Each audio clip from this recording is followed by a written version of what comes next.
লোকসভা ভোটের মুখে ভাঙড়ে আইএসএফ কর্মীদের মারধর করার অভিযোগ তৃণমূলের বিরুদ্ধে। ঘটনায় গুরুতর আহত হয়েছেন 2 আইএসএফ এর কর্মী। ঘটনাটি ঘটেছে ভাঙড় 2 নম্বর ব্লকের ঝাজারাইট এলাকায়। স্থানীয় সূত্রে যেমনটা জানা গিয়েছে যে রবিবার 8টা নাগাদ আইএসএফ এর একটি বুথ মিটিং হচ্ছিল ওই এলাকায় এবং তারপরেই তৃণমূলের কিছু লোকজন আইএসএফ কর্মীদের ওপর হামলা করে বলে অভিযোগ। এই বিষয়ে আরো বিস্তারিত জানবো, আমাদের সঙ্গে রয়েছে আমাদের প্রতিনিধি গোপাল। দেখো, যেমনটা জানা যাচ্ছে যে ভাঙড়ে আইএসএফ কর্মীদের মারধর করার অভিযোগ তৃণমূলের বিরুদ্ধে। কি কারণে এই গন্ডগোলের ঘটনা ঘটলো, কি জানা যাচ্ছে? দেখো অনন্যা, তোমাকে বলে রাখি 2000 লোকসভা নির্বাচন যদিও ঘোষণা হয়নি, কিন্তু সবাই জেনে গেছে নির্বাচন হচ্ছে, প্রার্থী ঘোষণা উভয় পক্ষের হয়েছে। ইতিমধ্যে সায়নী ঘোষ, তুমি জানবে, তৃণমূলের নেত্রী, বর্তমানে যুব নেত্রী যিনি ছিলেন, তিনি ওখানে দাঁড়িয়েছেন এবং সায়নী দাঁড়ানো নিয়ে কিন্তু ইতিমধ্যে বিরাট একটা মানুষের মধ্যে একটা দাঁড়িয়েছে, মানে উৎসাহ বলতে পারো। আজকে শওকত মোল্লা দেওয়াল লেখা শুরু করেছে সায়নী ঘোষের সমর্থনে, কিন্তু ভাঙড় কিন্তু সেই ভাঙড়ের জায়গায় রয়েছে অনন্যা। ভাঙড়ে বিগত দিনে আমরা দেখেছি আইএসএফ, তৃণমূল, অন্যান্য দলের সঙ্গে যেভাবে দিনের পর রক্তক্ষয়ী সংগ্রাম হয়েছে, বিশেষ করে গত বিধানসভা নির্বাচন, গত পঞ্চায়েত নির্বাচনে প্রচুর মানুষের মৃত্যু হয়েছে। আর ঠিক সেই সময়ও দেখা যাচ্ছে লোকসভা নির্বাচনের প্রাক্কালে মুখ্যমন্ত্রী মমতা বন্দ্যোপাধ্যায় কিন্তু ইতিমধ্যে কলকাতা পুলিশের আন্ডারে ভাঙড়টাকে ভাগ করে দিয়েছে, কিন্তু এখনো শান্তি শৃঙ্খলা ফেরায়নি। তোমাকে বলি, যেখানে আইএসএফরা অভিযোগ করেছেন, যেখানে তাদের একটা মিটিং চলছিল লোকসভা নির্বাচন নিয়ে, সেই সময় তৃণমূল কর্মী যারা রয়েছেন তারা কিন্তু তাদের উপরে হামলা চালান, তাদের 2জন আহত হয়। কিন্তু উল্টো দিকে পাল্টা অভিযোগ করেছে তৃণমূলীরা যেটা অভিযোগ করছেন যে ব্রিগেড থেকে যখন তারা ফিরছিল তখন আইএসএফ কর্মীরা তাদের আটকে ধরে তাদের মারধর করে, উভয় পক্ষে 4 জন আহত হয়। ইতিমধ্যে পুলিশ 4 জনকে আটক করেছে, তবে সে 4 জনই কিন্তু আইএসএফ এর কর্মী বলে যেটুকু জানা গিয়েছে।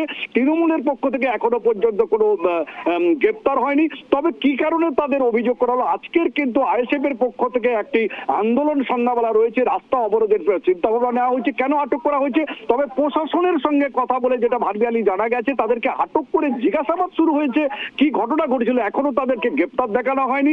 তবে ভাঙড় নিয়ে ইতিমধ্যে যেভাবে উত্তেজনা তৈরি হয়েছে, বিশেষ করে সায়নী ঘোষ যখন যাদবপুর কেন্দ্রে দাঁড়িয়েছে, তখন ঠিক সেই সময়টা কিন্তু ইতিমধ্যে এলাকার মানুষের মধ্যে উৎসাহের যেমন শেষ নেই, তেমনি কিন্তু একটা অশান্তির আবহাওয়া পাওয়া যাচ্ছে বলে মনে করছে এলাকাবাসী।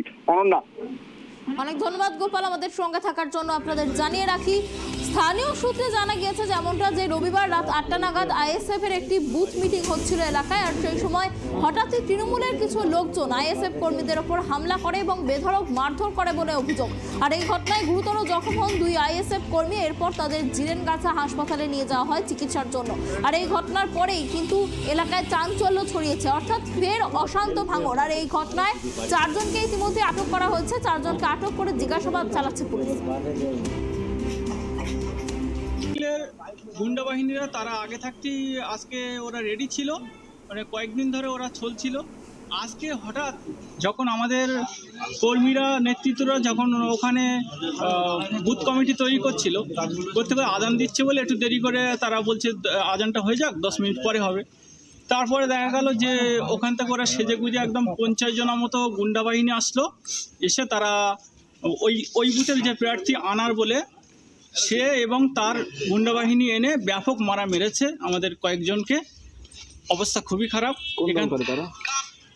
যারা মেরেছে তারা তৃণমূল করে এবং তৃণমূলী হরমত বাহিনী। তারা খয়রুলির খুব ঘনিষ্ঠ, খয়রুলির ডান হাত বললে চলে। খয়রুল অনুগামীরা আপনাদের আইএসএফ কর্মীদের মারধর করে। হ্যাঁ, তো আমরা একটাই কথা বলতে চাই, যদি প্রশাসন এর ব্যবস্থা না নেয় তাহলে পরিস্থিতি অন্যদিকে যাবে। কারণ আমরা আগামীকাল আমাদের নেতৃত্বর সঙ্গে আলোচনা করে এর জন্য আমরা যতদূর যাবার ততদূর যাব। তবে আমাদের কাছে খবর আছে যে তৃণমূলের গুন্ডা বাহিনীরা মারার পরে আমাদের নেতৃত্বতে আমাদের কর্মীদের ফাঁসাবার জন্য সেখানে কিছু অস্ত্র রেখে দেওয়ার প্ল্যান করেছিল। জানি না সেটা কি করেছে। আমার কাছে খবর আছে যে ওখানে কিছু বোম মেশিন দিয়ে আমাদের কর্মীদেরকে ফাঁসাবার চক্রান্ত করেছিল। মারধর করেছে। ও হাতে কোদালের বাঁট ছিল, রড ছিল এবং আরও অনেক কিছু অস্ত্র ছিল। কিন্তু সেখানে আমাদের কর্মীরা তো সামান্য বৈঠক করছিল, তারা বুথ কমিটি তৈরি করছিল, আমাদের এখানে কারোর কিছু ছিল না। এবার ওরা এসে আহত হয়েছে, আমাদের প্রায় 3-4 জন আঘাত হয়েছে, তার মধ্যে 2 জন গুরুতর।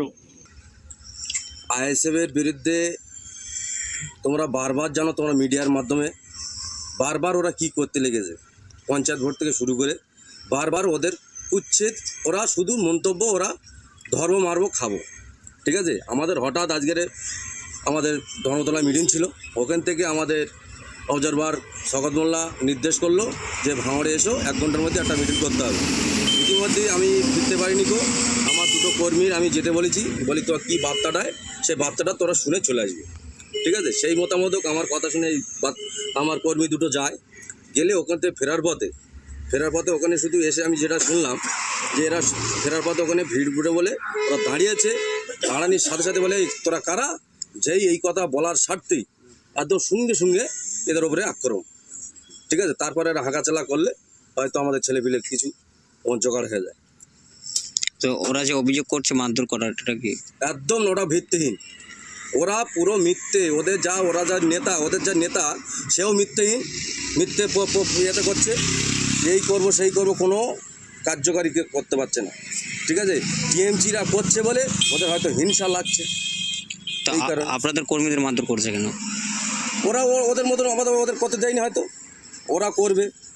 ঠিক আছে, আমরা লুটে পিটে খেতে দিচ্ছি না হয়তো ওদের।